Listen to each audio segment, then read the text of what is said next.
ข่าวกวนเมืองกัมพูชาอำนั้นกวนเมืองกัมพูชาอำนั้นกวนเมืองเขมรปักมันปักเปิงเหมอกวนเมืองเตเลหับทำการศึกวันไหนในวันที่15 เดือนปี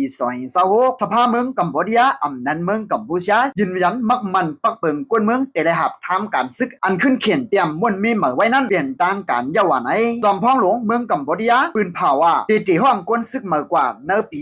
2026ในวันไหนเมืองกัมพูชาอำนั้นเมืองกัมพูชาในเขียนเตรียมปักเปิงกวนเมืองเตเลหับทำการศึกมาจมือในปี2026อยู่ที่สภาก็มักมันปันไว้เอาเสียตาอำไปเลยเอามาเจอตื้อเปลี่ยนต่างการสิบอกวันไหนถึงมาวันที่12เดือนมีปี2026ในสภาเมืองกัมพูชาอำนั้นเมืองกัมพูชาขึ้นตอดแคบกลางเตอจับตัดมักมันปักเปิงมาอันขึ้นมีเขียนเตรียมนั่นวันไหนปีในปักเปิงกวนเมืองเตเลหับทำการศึกอันเก่าป้าไว้บาคนใจนเกอายุ18ถึง30ปีกูก็ได้เข้าหับทำการศึกตาข้าวดัง18เดือนในสีตาในปักเปิงอันมีเขียนเตรียมปักเปิงมาอันในซ้ำป้าไว้ว่ากวนใจนเกอายุ18ถึง25ปีนั้นได้หับทำการศึกตาข้าวดัง2ปีวันไหนโดยเสียนั้นทางว่ากวนเมืองอันหับทำการศึกเตรียมกว่าเย้าก็ได้เข้าป้าไว้นะกับแกดเคสต่อถึงอายุ45ปีวันไหนทางว่าเงื่องไปปักเปิงหับทำการศึกได้ญาตามขอกถึง2ปีทางว่าเงื่องไปพ้องวันเมืองตึกเปลี่ยนปังตึกปังซึกปังซื้ออยู่นั่นซ้ำตามตั้งพิษติดตื้อนักหนาสั่งญาตามขอกถึง5ปีวันไหน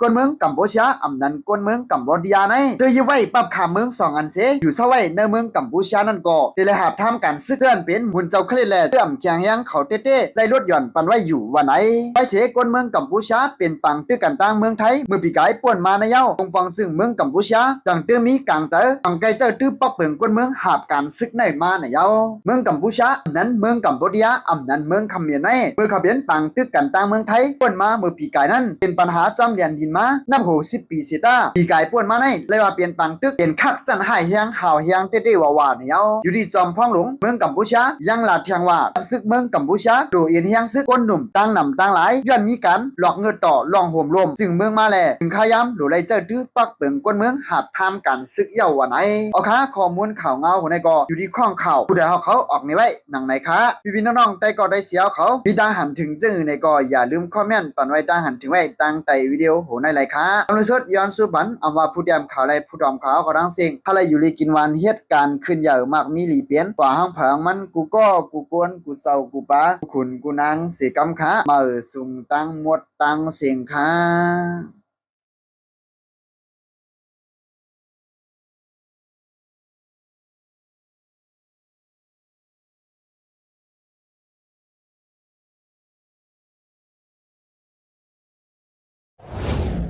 เก็บสืบปืนเพ